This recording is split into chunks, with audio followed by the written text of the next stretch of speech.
us are being called to relocate these days. Oh, all right, bye-bye. And, I feel much of this has to do with course,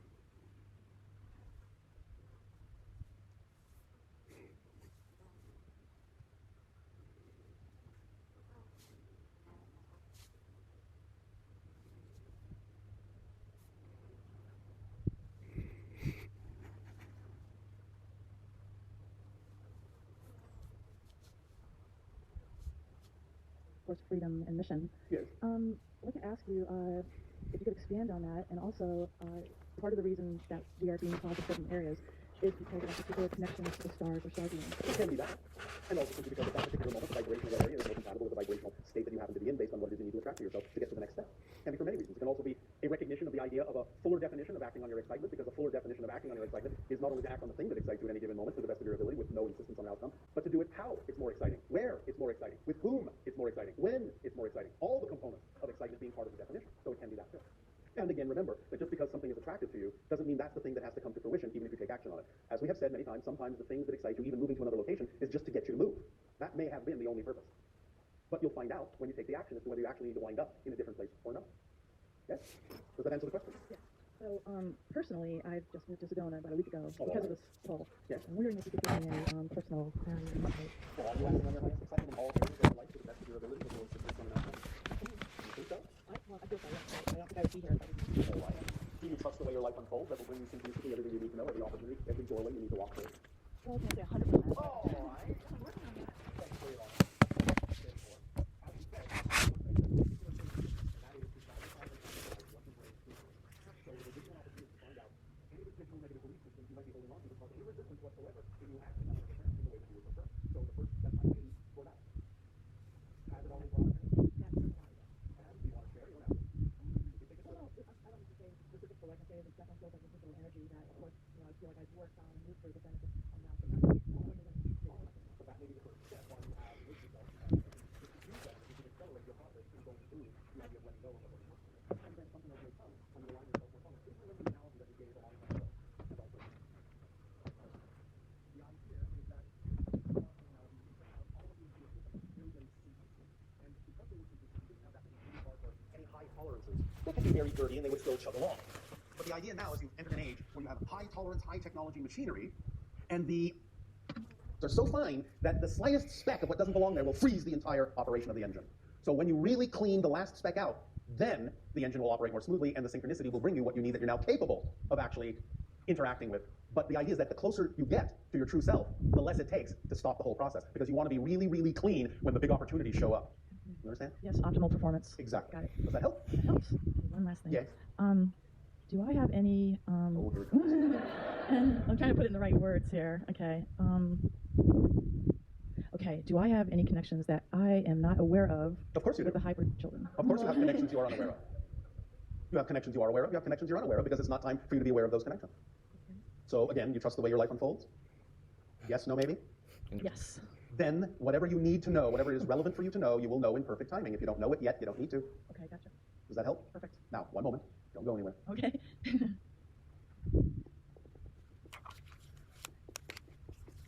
What is the strongest area that you are attracted to in Sedona? If you don't know it yet, that's fine. You're asking which area I'm the most attracted to? Yes. Cathedral Rock. Why? I just feel that in my heart. All right. My heart space. How much time do you spend in that area? Well, actually, I just arrived here, so I haven't gone there this time. I've been there 2 years ago. When you allow the time to be there, may take a few times, but when you allow yourself to create time to go and be in that space and be centered in that particular location, some of the information that you're asking for about your unknown connections may suddenly be downloaded to you. All right? Thank you very much. You are very welcome. Have fun.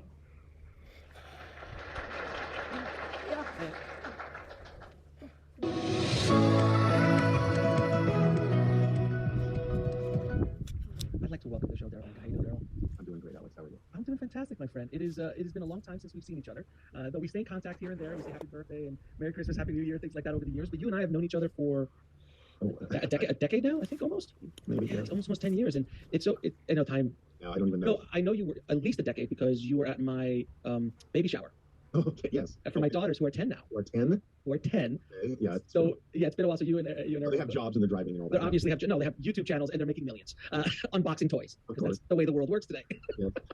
No, but it was really interesting because you and I met as filmmakers. I helped you with I think two of your projects, and have helped you along the way with your film projects over the years.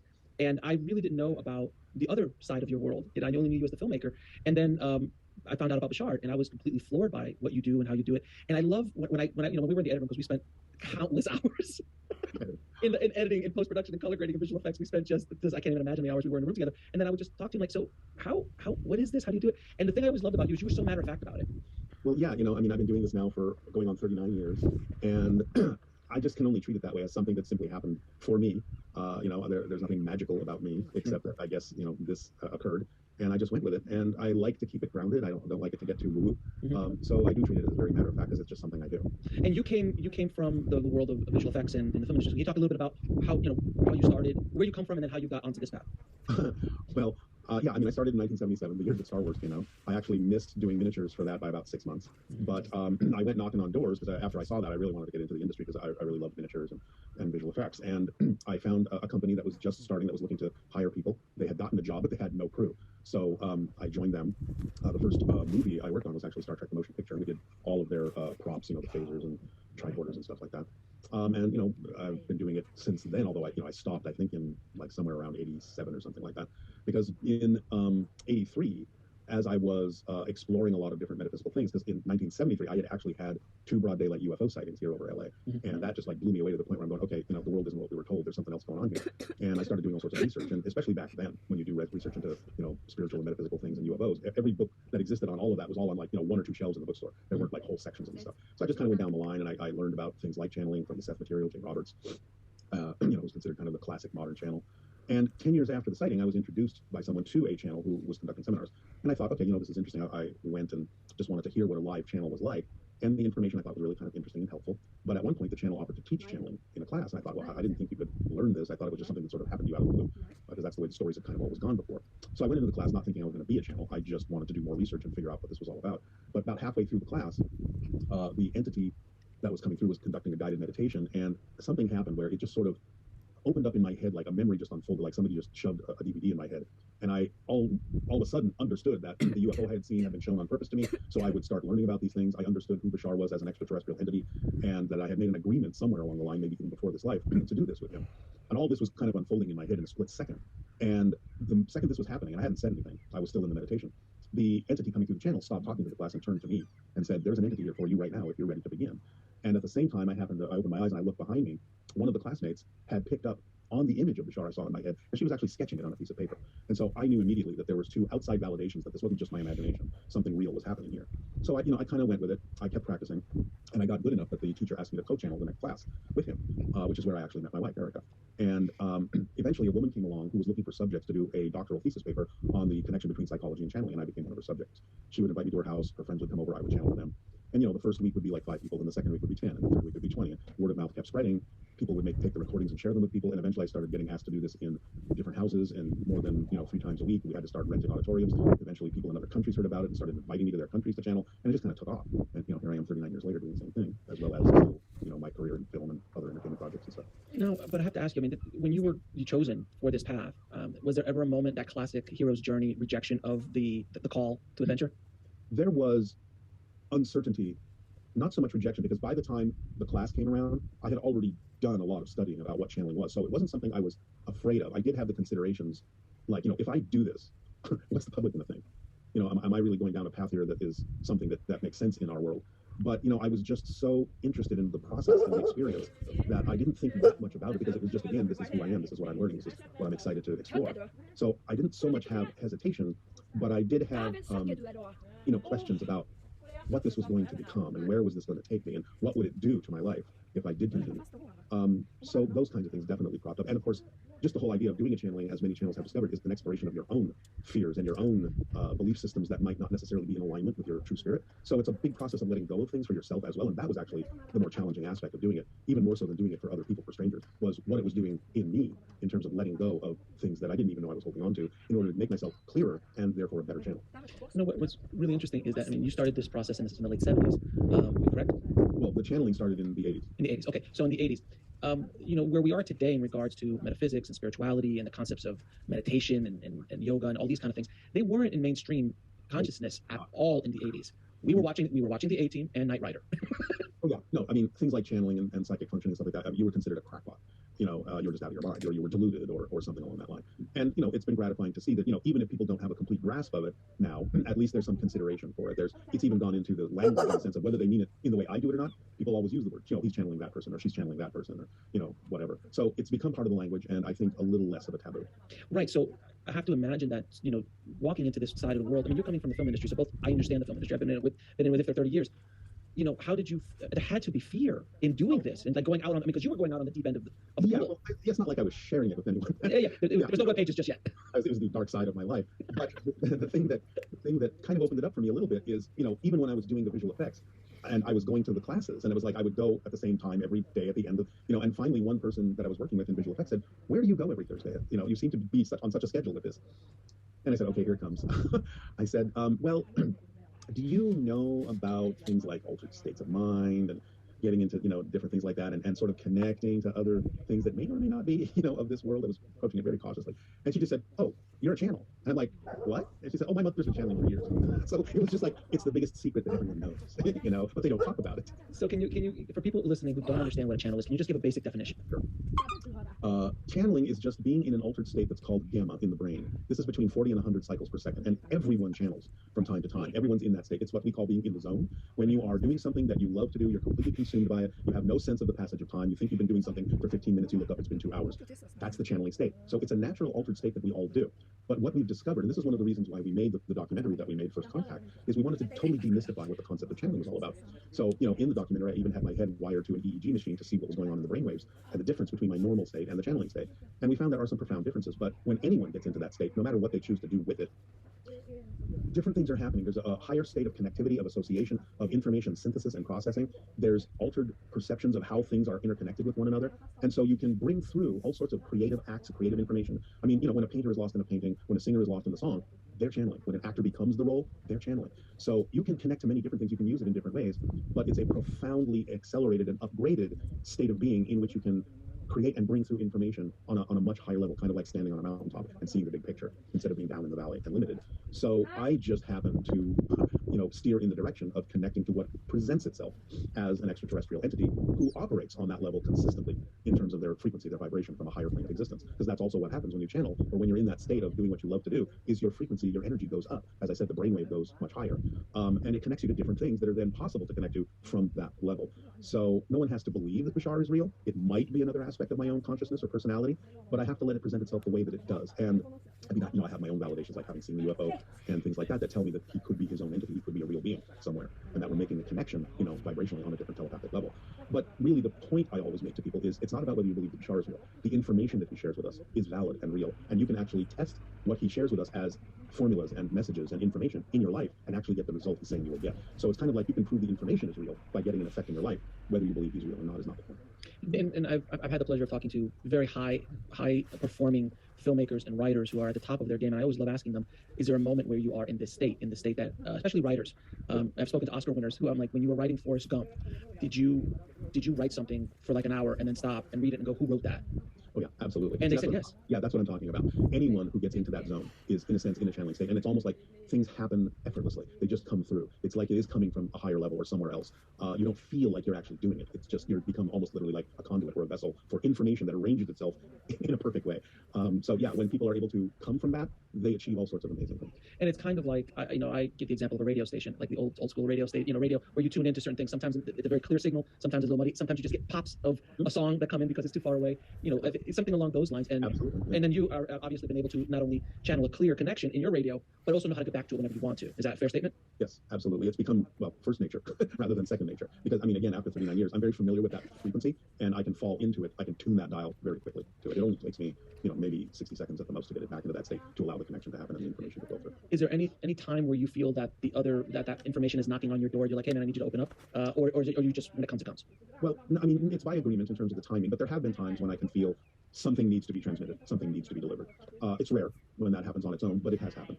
Now, can you explain to people who is Bashar as far as the message that he's trying to get? Not as much about who he is. It's almost irrelevant who he is. It's the message, like you said, the message and the information that he's coming. So what is that message? What is that information that he's trying to come through you? The primary message, no matter how many other things he may talk about or connect to it, the primary message is how we create our reality. how we experience physical reality, how we can change our physical reality experiences to be more in alignment with what we prefer, because he's literally teaching us the physics of how we already manifest things in physical reality. And he provides literally a toolkit or a formula to follow that's very basic and very simple, but very effective and makes profound changes in our lives. And one of the most gratifying things I get out of doing the channeling is having people constantly come back to me and say, I applied his formula, I applied his information as precisely as possible, and this profound synchronous change, happened in my life, and I've never been happier. And I get that enough times from people that I know the information works. I know that it can be pragmatically and practically applied in our physical lives. And so that's why I keep doing it, because again, like you said, it's not about whether Bashar is real. The information works. He's delivering a formula to us for how we actually create our physical experiences in life. And when applied properly, it makes profound changes. Do you think that, I obviously believe that we're a spiritual being. We are, and most of the planet does believe in some sort of spirit or higher power of some sort. Do you believe that we are a spirit having a dream in a physical body, as opposed to the opposite way, which most people think? I believe that exactly.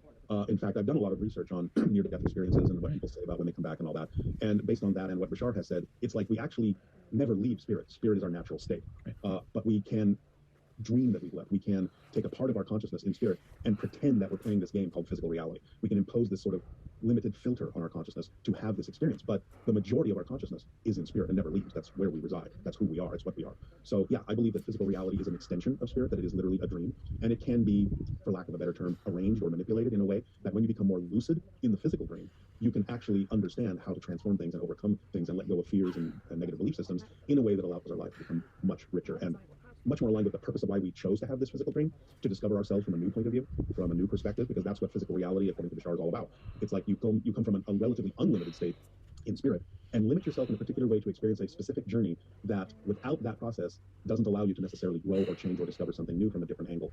And that's how creation expands in his mind. It's not that the structure ever changes, it's that our relationship to it and our experience of it is what is constantly new and constantly expanding creation.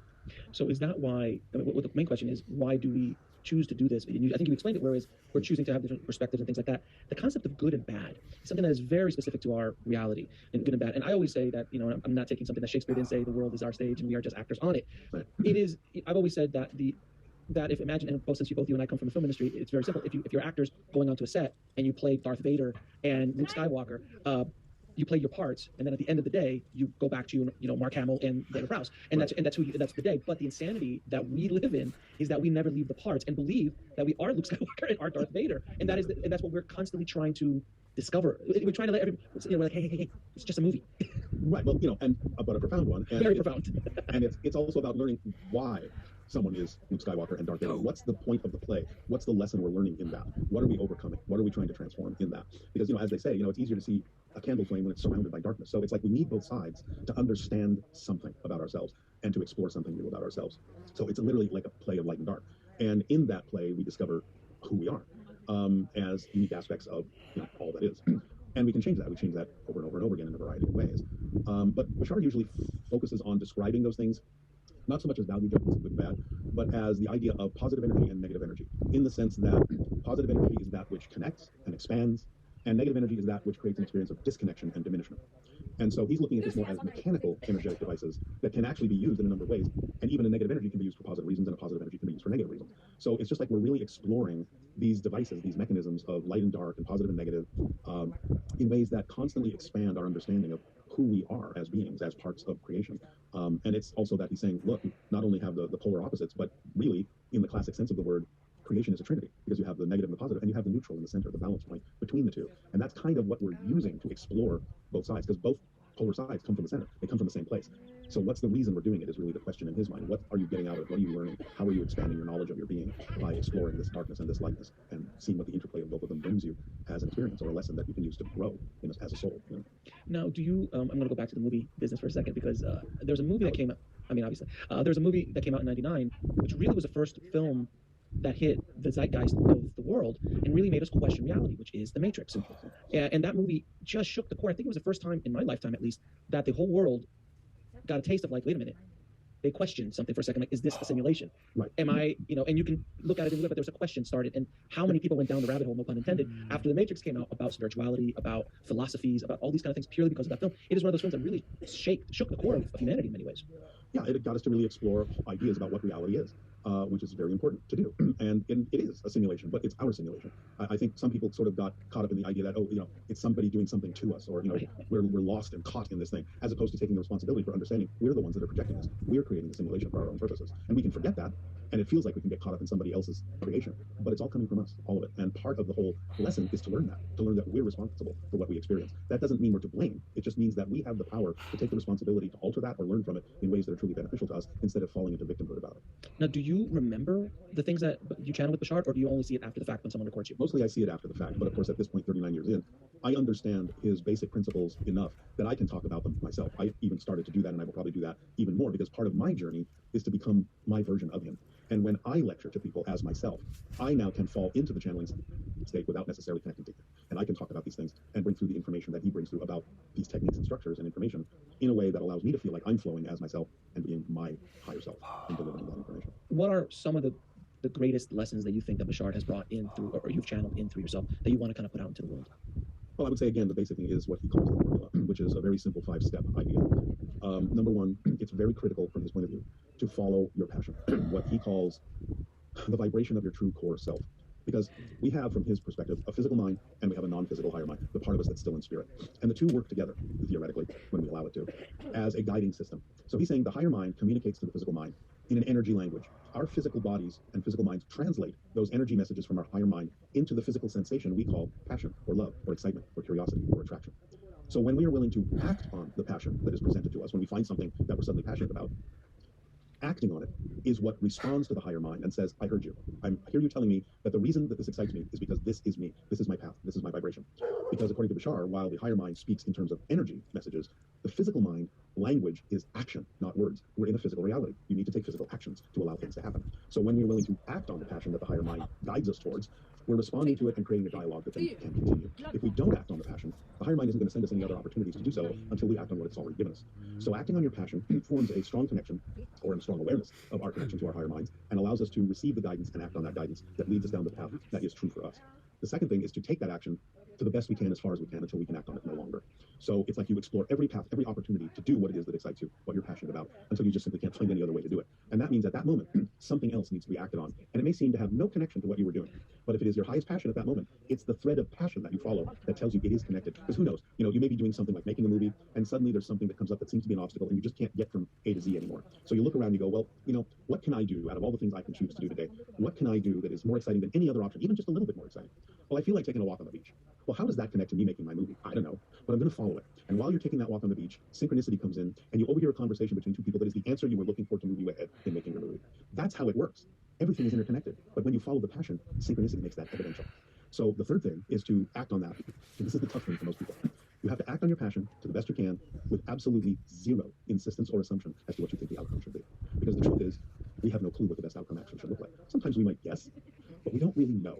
So by dropping the expectation and the insistence on what the outcome should look like, we allow the higher mind and synchronicity to bring us the outcome that actually will work best for what our true purpose in being here is all about. And the next thing is, no matter what happens, even if it's something we technically don't prefer, that's not vibrationally compatible with us, that doesn't feel right to us, we have to stay in a positive state, because we have to know that that happened for a reason, and that there is a way, by staying in a positive state, that we can actually get a benefit from that non-preferred thing happening in our lives. So a simplistic example would be, something can come up that we don't prefer, if for no other reason, to teach us more clearly the difference, by contrast, between what we don't and do prefer. And that's a preferable way to use what you don't prefer. It's a positive way to use what you don't prefer. It's here for a reason. How can I, by contrast, figure out with clarity how I can go more in the direction of what I do prefer by seeing more clearly what I don't prefer? It clarifies your mind, it clarifies your understanding of the path you're on to see things sometimes in contrast. The fifth thing, the last thing, is you have to work on your beliefs, and you have to let go of all the fear-based ones, all the negative ones that are holding you back from being yourself. I'm afraid I might fail, I won't be good enough, people will think I'm nuts. All these things have to clear out of you so that this mechanism, this formula, can work more efficiently within you. And when you do all of that, when you take those steps and apply them as precisely and cleanly as possible, the synchronicity in your life goes absolutely crazy, to crazy magical levels that are almost beyond belief. And your life just becomes this ecstatic explosion of synchronicity, one after another, to the point where you can tell people stories and they almost won't believe you, because it just seems too good to be true, too magical, too weird, too crazy. I can give you a perfect example. When we were making the documentary First Contact, and we were looking for a narrator, right? We wound up with someone else, but the first narrator I wanted was this particular actor who's very well known. I won't mention his name. And we just said, how are we going to get in contact with this actor? Well, okay, we'll send some kind of a letter to his agent. We'll look up his agent. We'll send a letter. The next day, A friend of ours wanted to have lunch and recommended a restaurant I never go to. But we said, fine, we'll go there. I walked in the door, and who was walking out? This actor. And it was just like, hey, we just sent your agent a letter to explain that we would like to. He said, well, yeah, okay, I'll take a look. But the fact out of a city of millions of people in a restaurant I never would have gone to, except my friend recommended it, this actor, the one we just sent a letter to the day before, was right in front of my face, and I got a chance to explore that possibility with him. Those are the kinds of things that happen consistently when you apply this formula in your life. It's just like everything starts to fall into place. Everything shows you that it's interconnected, that we're not really isolated. So it's a very incredible experience. No, and I'll tell you my example of it as well. Is I do have a few, but specifically with this show, I launched this on Easter of last year, and I started little by little, and I had a few guests here and there, but I had one foot in. I didn't have both feet in, and I had a lot of fear and a lot because very similar to your path. I'm in the film industry. I have a public, very public other podcast. I'm afraid of, I don't want to lose what I've built over the last 7 years. It's my livelihood, all this kind of stuff, and these thoughts go through all your mind. So finally, about 4 or 5 weeks ago, I just literally I kept having this pounding thing like you've got to push next level soul. You've got to go down this road, and I said, okay, you know what? I'm going to build my set. I'm going to put it out there, and then I'm all in. And I literally just said I'm all in. I verbally said it out loud, and the second I did that, I reached out to, 10, 20 really high-end guests, dream guests that I would love to speak to.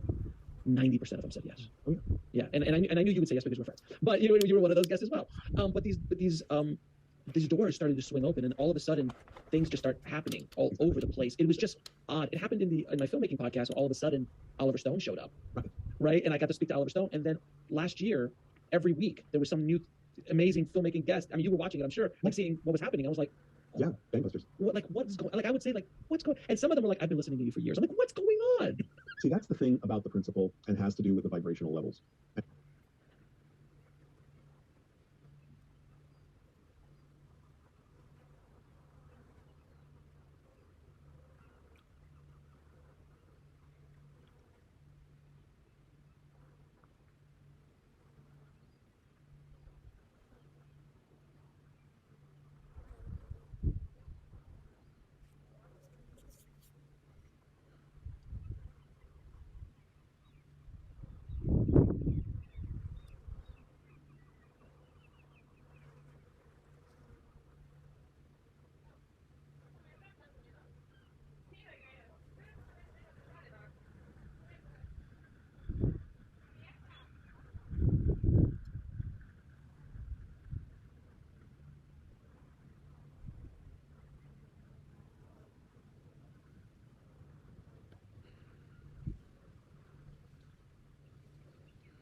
حبيبي انت وحدك حبيبي انت قدري ونصيبي يا حبيبي انت وحدك حبيبي انت قدري ونصيبي يا حبيبي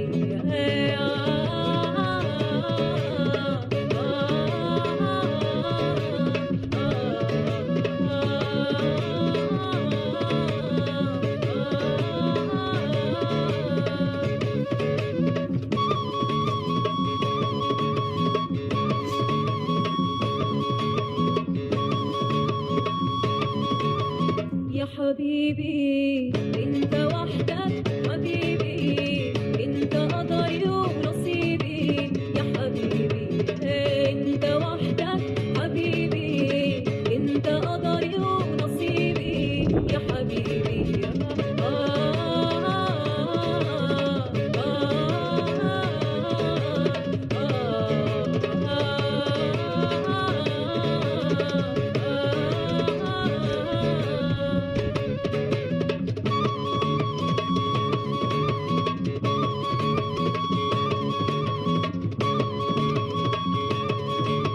يا حبيبي انت وحدك حبيبي انت قدري ونصيبي يا حبيبي انت وحدك حبيبي انت قدري ونصيبي يا حبيبي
Tutti